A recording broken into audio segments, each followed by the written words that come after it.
I see someone is greeting me there. Kalimera. Good day. Okay.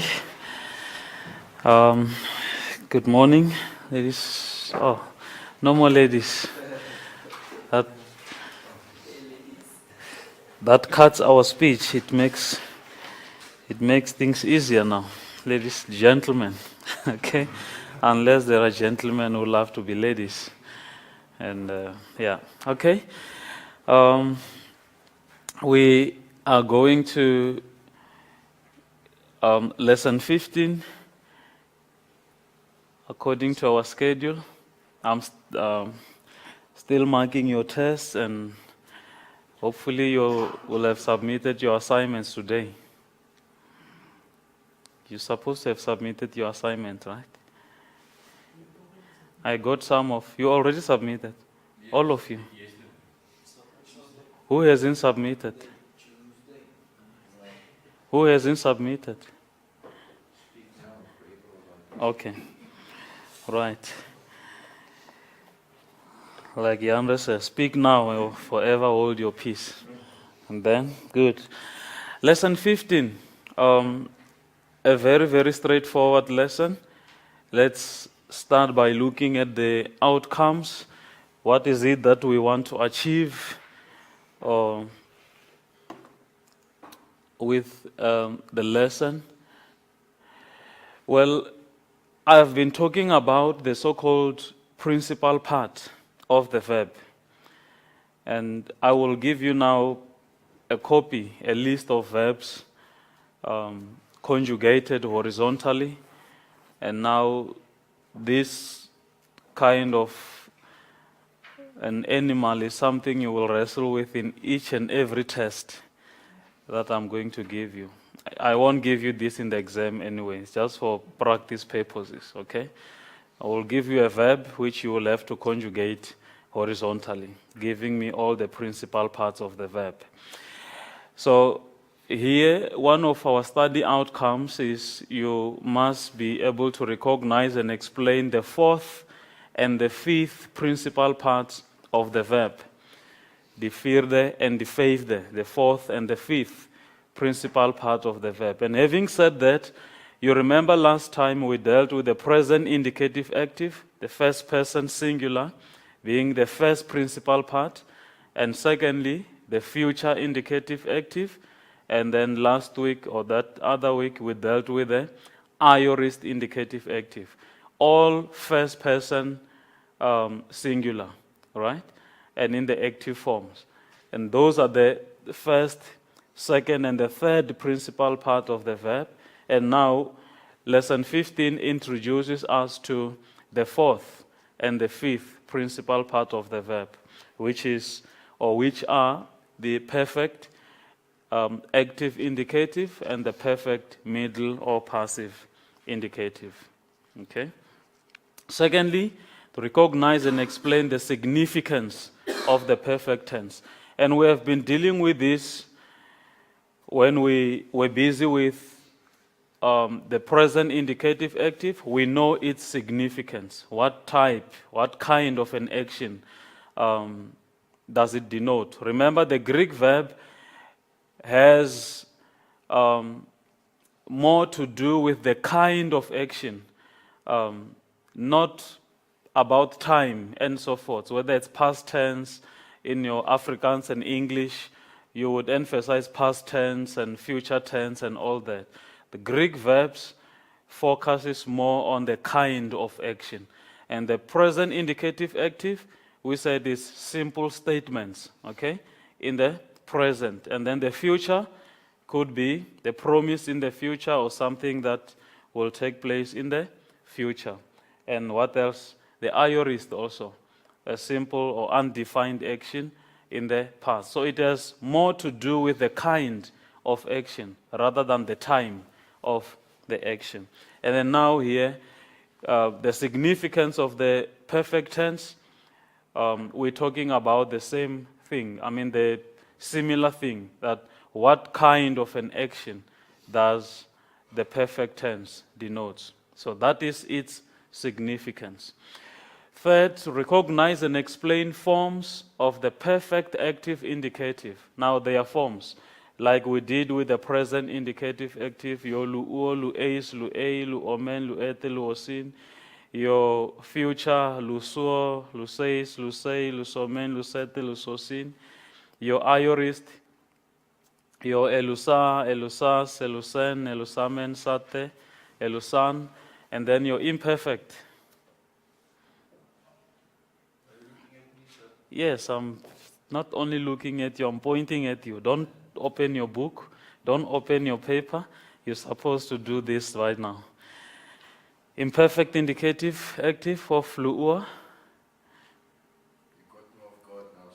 You can't be off guard in the Greek class. You must be in Greek class, in the Greek class. The imperfect, eluon, elus, eluen, eluomen, eluete, eluon again. Okay? And then the aorist, middle, pararai.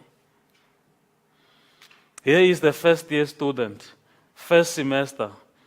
They are asking you as a senior student, pararai, my brother, my senior student, pass for me the aorist middle indicative.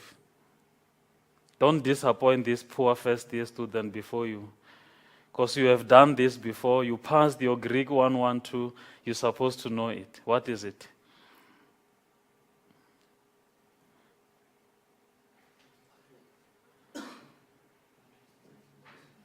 What is it? Mukesh, help. Eluomen. Mm-hmm.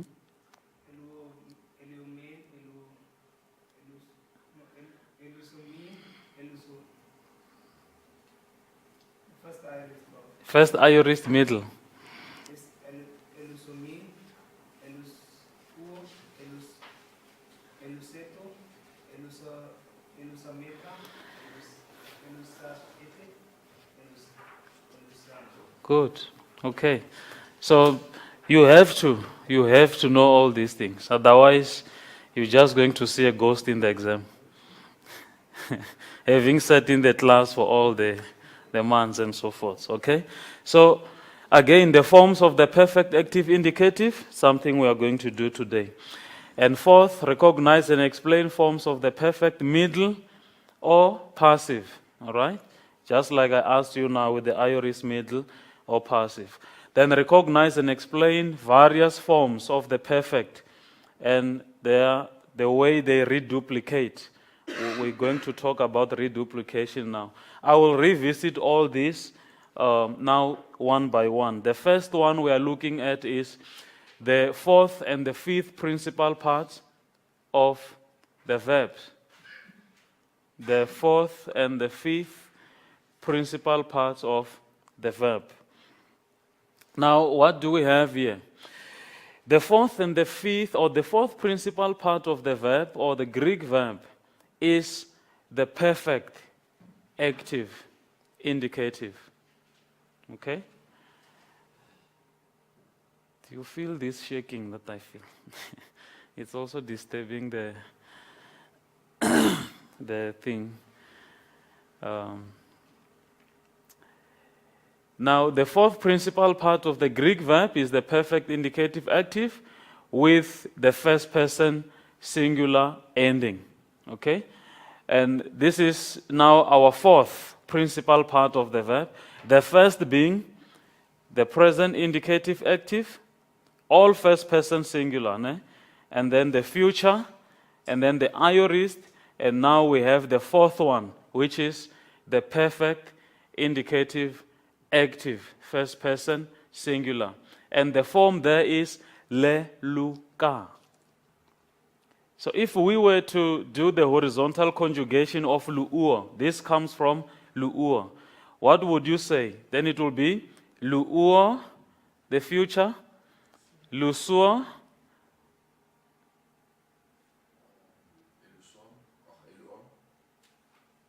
elusa, aorist. The imperfect is not part of it. Aorist and then lelu ka. Are we there? The future, lusuo, also luuo, then you have lusuo, aorist, elusa, and then leluka. Okay? And then the fifth principal part of the Greek verb is the perfect middle or passive. And then the form there is lelumai. Lelumai. So then we have 5 now. It will be luuo, then lusuo, and then elusa, leluka, lelumai. We only have 1 to go. Okay? Yeah, there are 6. You thought we are done? No, we are not done yet. We still have the 6th one. We have 6 principal parts of the verb. Okay? We will see that in lesson 16 or lesson 16 most of it. Okay? So here are the 4th and the 5th principal parts of the verb. In the next test, come Tuesday, I will give you a verb to conjugate horizontally, to give me all these principal parts. The present indicative form, the future form, the aorist, the perfect, and the perfect middle or passive. Only in first person singular. Principal, only first person.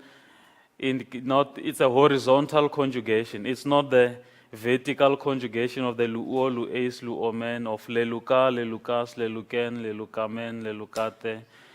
Yeah, so now we are going this way, like a crab. You know how a crab. But we'll ask first person and not second person. Principal part, you only deal with first person. Okay? We're dealing with principal part, the first person singular.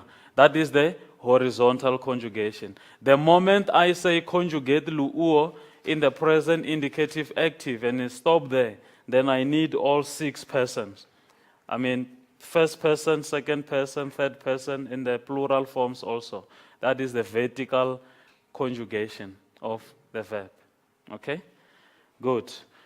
So there are they, and there are the forms. Now we are now busy with the significance of the perfect tense. Significance of the perfect tense. What kind of an action does the perfect tense denote? And this is very important. I don't want to waste time on it, but please grab this and run away with it. The Greek perfect tense denotes an action completed in the past time with an effect that continues into the present. Okay? Die Griekse perfectum, die 'n handeling aan wat in die verlede plaasgevind het, maar waarvan die gevolge in die hede bly voortduur. I have to emphasize that in Afrikaans. The action has been completed in the past, but this action has an effect into the present. It's something done in the past, but has the continuing effect up to the present. Okay? Jesus have died. All right? What is the effect of his death? Salvation. Or go to Ephesians chapter 2, verse 8. A very reformed verse. You love this one. We have been saved by grace. The word, we have been saved by grace. It's perfect. All right? It's a perfect tense. It's perfect passive. We have been saved. What is the implication of that salvation? It still affects us now. You must continue to live now like someone who is saved. It's not something that has been done and concluded in the past and is forgotten. No, it has a present effect. You get that? So this is how we are going to deal with the perfect indicative active. The tense thus has two focus. A completed past action and the present effect. And that is what is going to happen. A completed past action and the present effect. Something done and concluded in the past, but it has a continuing effect. You getting that? So that is the significance. Why are we studying the perfect tense? This is what we want to draw home. We don't have a watch today. I can't even see the time and all that. 35. 25. Okay, thank you. They removed the watch there. Oh, there. It's on top. It's on bottom. Okay. Right. We look at now the forms of the perfect, active, indicative. Now, these are the forms, not principal part of the verb. So we're talking vertical conjugation. Okay.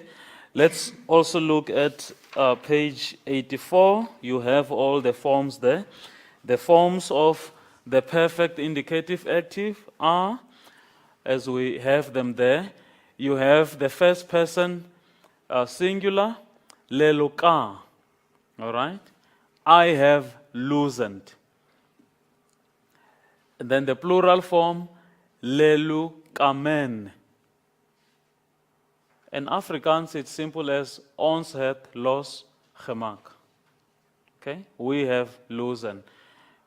We have loosened. Ons het los gemaak. Ek het los gemaak. It sounds more like your aorist. Nee. But then the Greek verb will carry that kind of an action which is different from your aorist. You're getting that? We are now busy with the kind of action. All right. So please remember that. And then lelukas. And then lelukate. Jy het los gemaak. In the English, the second person plural, it's similar to you all. I'm referring to, it's second person plural. You all have loosened. Okay? Or you have loosened. All right? And then lelu ken with the movable knee. And then also in the plural form, leluka sin with the movable knee. Hulle het los gemaak. They have loosened. And then he or she or it has loosened. Okay. Now, how do we form the perfect? If we, with the present indicative, we know. With the imperfect, we know. The future and all that. But then, what is actually happening in the perfect tense? It's not a lay augment. The augment is there, Isaac. There we have the augment, right? But then the first consonant of the stem reduplicate. It reduplicates, and then you put an augment in front of it. Okay? This is what is actually happening. If we have lu'uo, then your lambda will reduplicate, and then in between you have the augment. All right?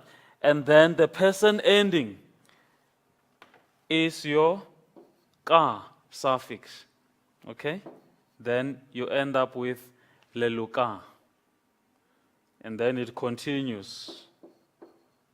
Kas, ken, and then kamen, kate, kasin. But then those reduplications occurs. Simple, ne? And straightforward. Will you remember that? The main thing, the main trait, the trait is reduplication. The main characteristics, reduplication. Okay, and the ka suffix. Let's just do a synopsis of all of them. The tenses. We have the primary tenses, and the secondary tenses. Under primary tenses, what do we have?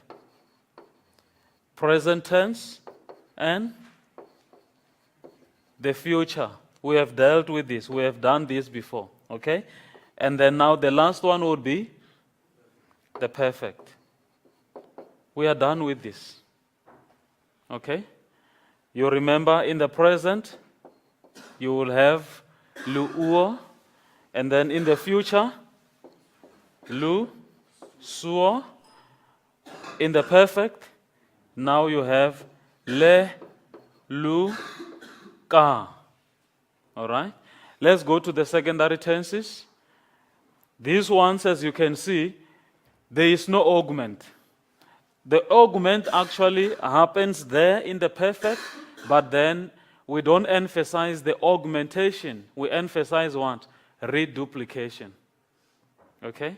And they all refer to the present time, the future. There is actually something that took place in the past, but it has a present effect, and hence it is under primary tenses. Let's go to secondary tenses. What do we have there?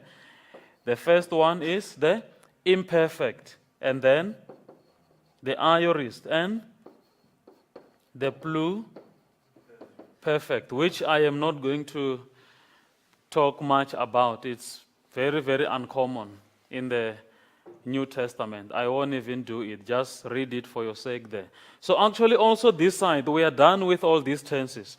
In the imperfect, you have elu, on. Okay? And then the aorist, elu,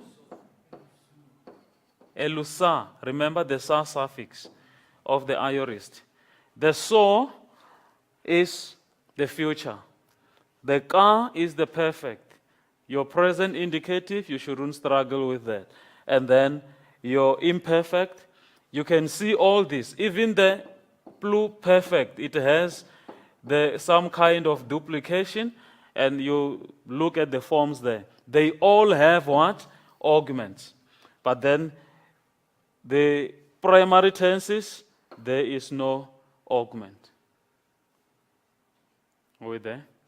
So we are done with all the tenses. We have just completed the perfect, and then we are actually now left with only one or two. That is the aorist passive. Remember, we did not do the aorist passive. And the future passive. Those will be the very last in the verb system. Okay.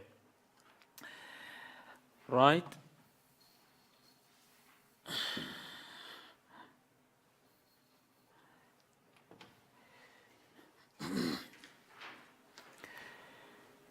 What else do we have here?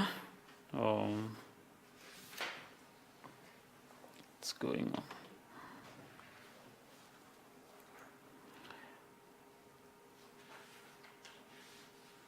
on? Okay, there we have the forms. But then, we're now coming to the forms of the perfect middle passive, the perfect middle or passive indicative. And this is the fifth principal part of the verb. You still remember that. And then this is how they go. Le lumai. You still have the reduplication, but remember you're dealing with the middle or passive. Okay? Who can still conjugate for me lu'uo in the present middle or passive?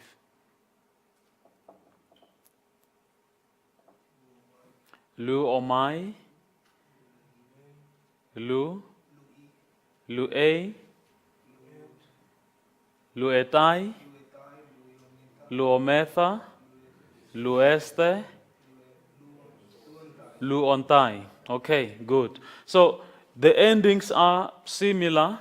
You have your umetha, the este, unta. Okay? Lu, lelu, tai. And then the first person there, I have been loosened. Lelumai, and then lelusai, yes, los gemak. Okay?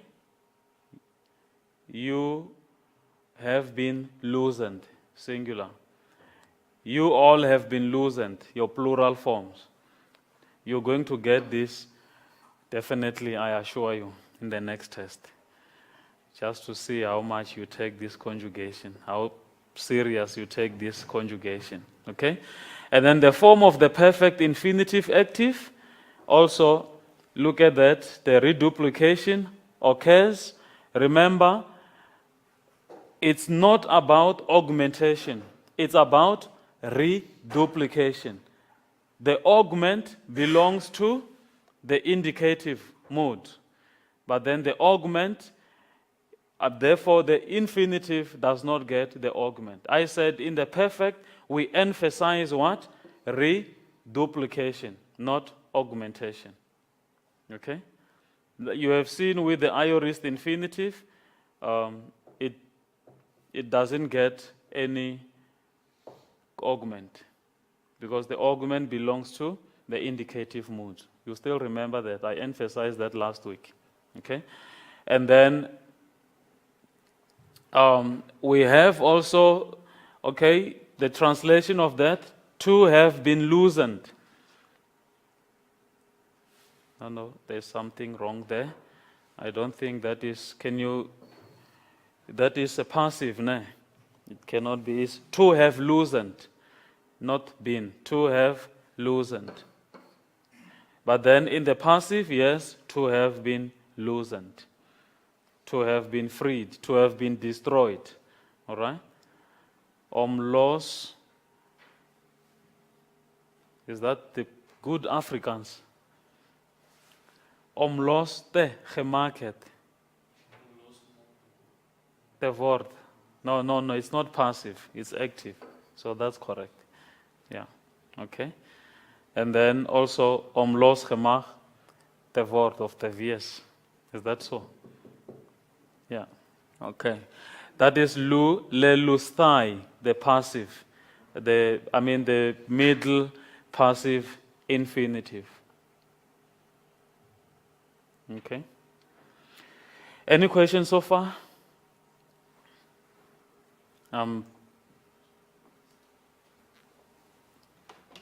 Now rushing to the reduplication method. Okay, how do I analyze a verb in the perfect? Just like any other verbs, I always give you this.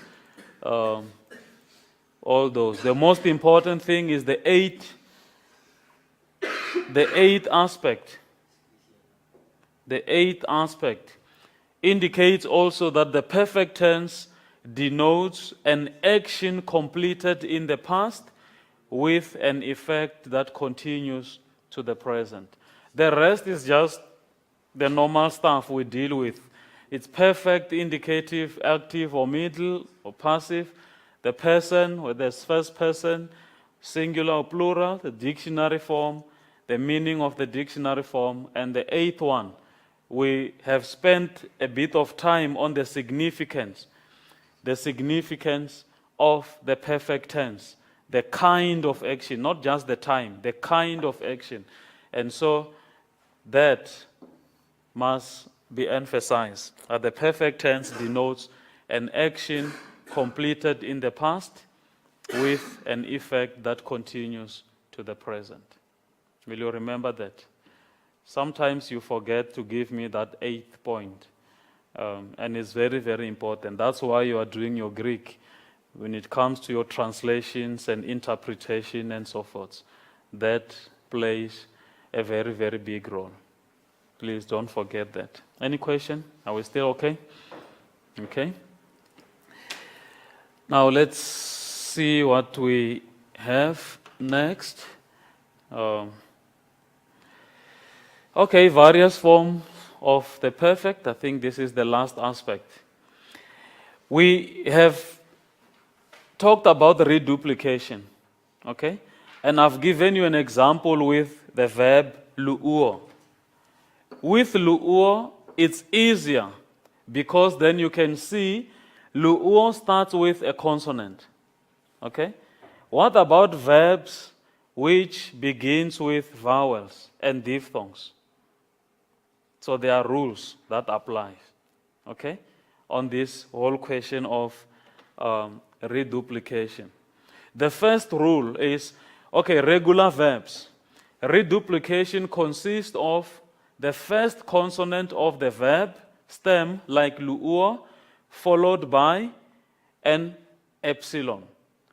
Let's look at that example. We don't even have that example because it's something we dealt with before in a case of luo. So the lambda reduplicates. There you have an example in page 85. Can we go there, all of us? The various forms of perfect tense reduplication. So you have the example there, luo, I loosen, and then you have leluka. I showed you how the reduplication occurs. Okay? Now, with that, basically we don't have a problem. It's very straightforward, right? Secondly, Isaac, I'm still in charge. Okay? Secondly, verbs beginning with a vowel or diphthong are reduplicated by lengthening the vowel or diphthong. Look at that. What do we do? It lengthens. So therefore, the rule here is similar to augmentation. Remember in the imperfect, when the verb begins with a vowel like alpha, then it will lengthen to eta. Okay, let's look at those few examples in the book. We have a verb like agapauo. Agapauo, I love. Look at its form in the perfect. Ka. Remember that ka suffix, don't forget it. But then the alpha at the beginning lengthens to eta. Okay? Second example, hetoimazuo, I prepare. Look at how it changes. He, the epsilon, toimaka. Remember that ka suffix when it comes to the perfect. I have prepared. So therefore, the second rule, it's actually similar to augmentation. Giving an augment, but then if the verb begins with the epsilon, then it becomes the eta. The alpha becomes the eta also. Are we still together? Okay. The third rule, verbs beginning with aspirated consonant like phi and theater and the chi are reduplicated with the corresponding unaspirated consonants. The p, let me just see, this will go with that, and that will go with that, and this with that. Let's look at the examples in the book. The verb like phileuo, meaning I love. Okay? I love. It starts with a phi.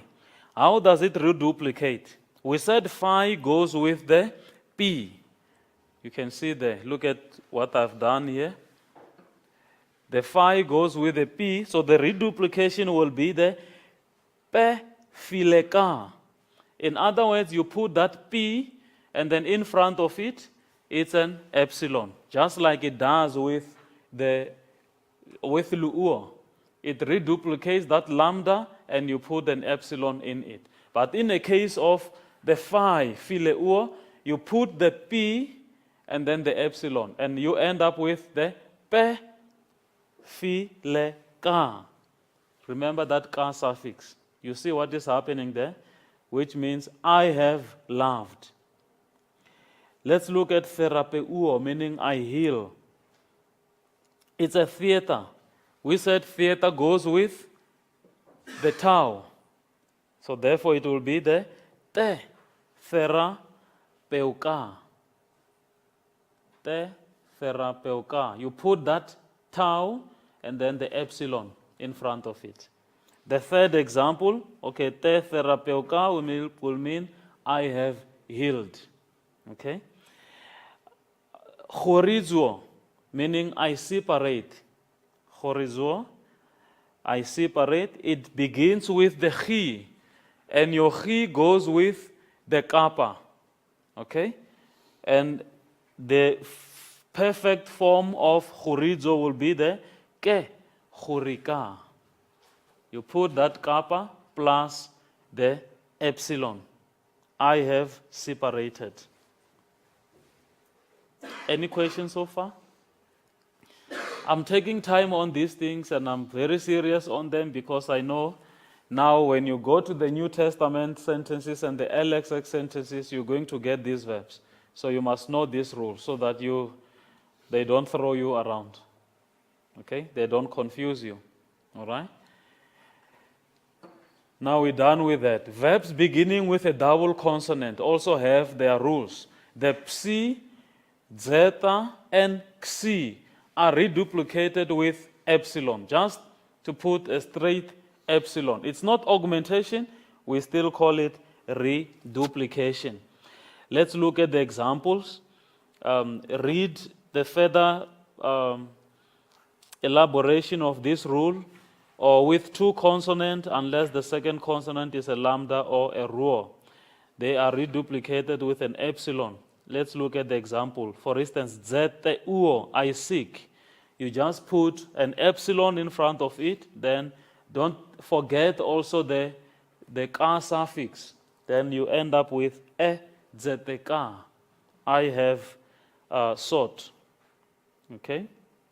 Second example with the xi, xerai nuo, I dry out, e xerai mai. So therefore this one changes. When it goes to the perfect, it becomes the perfect middle. It follows like some verbs will follow the future deponent. In the future there will be deponent verbs. Okay? And then you also have the example there, the ktizuo, I create, e ktismai. Also it goes to be a deponent verb. And lastly, the last group of verbs, please read those or revisit my PowerPoint presentation, but everything is there in the book and the examples are there. And the sooner we get to the exercises, the better. Then you realize how these verbs work in the text. Okay? The irregular verbs, the last one.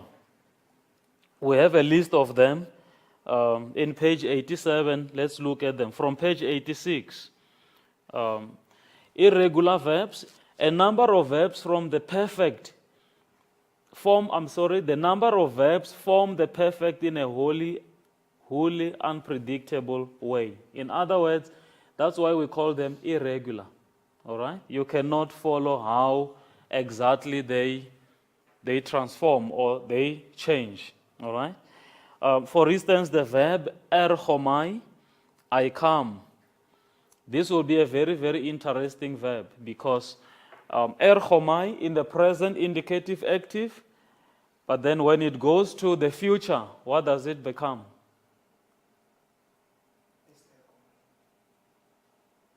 The future of erchomai. I came. Or I will come, sorry.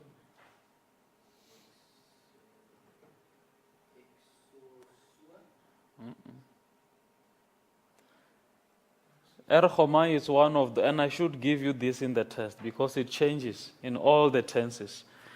It's erchomai and the future, eliosomai. You remember that? Eliosomai. Okay? And the aorist, elthon. Elthon. Okay? That is the second aorist form. All right? And then the perfect of erchomai, there you have it, which is elelutha. Okay? So it changes in each and every tense. It changes the form. It becomes irregular. Okay? That will be a nice one for you in the test. I have come. Now, ako uo also changes a ke kuo. Okay? And now you have all the list of them there. Learn them as new verbs, please. Learn them as new verbs. Let's look at therapeuo, I heal. Te therapeuka, I have healed. Remember those rules. Luuo, leloka, pisteuo, pe, pisteuka. Aku uo, and the list goes on and on. Just read those, please. I think in the next test, I will just give you all those in the perfect so that you can master them as soon as possible or quickly. Mukesh, how will that be? Nice, ne? I'm a very democratic and a transparent somebody. I tell you what is going to come in the test. It's not a secret. I don't have to hide. I can show you the memorandum and say, this is in the test. Then you have just to go and study. Okay? Okay, let's meet then next week and do the following sentences. Werner? Now the work becomes more. Ne? Sentence 1 and 2, they are yours. Okay? Isaac 3 and 4, Yaakov 5, 6, practice and review. 5, 6, Pararai 7, 8, 9, 10, Mukesh 11, 12, Yanre, and then Dani, it's 13, 14. Is that so? Okay. And then 1, 2, LXX, we do everything. Okay? 3, 4, Werner, LXX. 5, 6, Isaac. 6, 7, Yaakov. 8, 9, Pararai. Number 10, LXX, Mukesh. And number 1, New Testament. We do everything. 2, 3, Yanre. 4, 5, Dani. 6, 7, Siram. I don't want to hear stories. Pass, analyze, translate. Please. I'm going to waive one of the tests. We're not going to sit and write. I will evaluate you in the class as I ask you questions. And that will be your test. If you beat around the bush and tell me so many stories, then it's a fail. Right there in the class. So come prepared. Go and do the sentences. And did I give you all the sentences? Alex, New Testament sentences also? You haven't got one. I only did. No, I did. I said, Mukesh, you do what? Yes. You do which sentence? You do the one LXX, right? And the one New Testament sentence, right? Yes. Okay. And Yandre, 2 and 3. Yes. Dani, 4 and 5. 6 and 7. Pararai, I did not give you. Okay, you do 8 and 9. LLX. New Testament. What about LLX? Didn't I give you? You give me 8 and 9 again. LXX. Yes. Did I give you 8 and 9 LXX? Then you do 8 and 9 New Testament. Okay? And did I give you New Testament? You do number 10, and then Yaakov do number 11. We do everything. Forget about the English to Greek.